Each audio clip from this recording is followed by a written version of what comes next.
చాలా సంతోషంగా ఉందిరా మనమంతా ఇలా కలిసి ఉంటే. సరేరా, నేను బిల్ కట్టేసి వస్తా, మీరు ఇక్కడే ఉండండి. ఏ శ్రీకాంత్, నువ్వు ఆగు. ప్రతిసారి నువ్వెందుకురా బిల్లు కడతావు? ఈసారి ఫర్దీన్ గాడు కడతాడులే.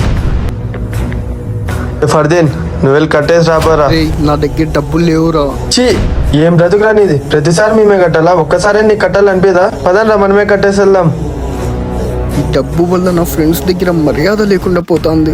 శ్రీకాంత్, ఆయన ఎందుకు పిలుచుకొస్తారా మన దగ్గరికి? వాడు రూపాయి ఖర్చు పెట్టారా? వాడిని ఎక్కడ పెట్టాలో అక్కడే పెట్టాలి. ఎప్పుడేం చేయాలో నాకు తెలుసు, మీరు బయలుదేరండి. సరేరా. రే ఫర్దీన్, బాధపడుతున్నావా? ఏ లేదురా. రే, మన ఫ్రెండ్సే కదరా చెప్పిండి, ఇది లైట్ తీసుకో. సరేరా, నేను వెళ్ళొస్తా. పట్రా, ఇవి ఖర్చులు పెట్టుకో. వద్దురా. ఉన్నిలేరా పెట్టుకో. వద్దురా. తీసుకోరా.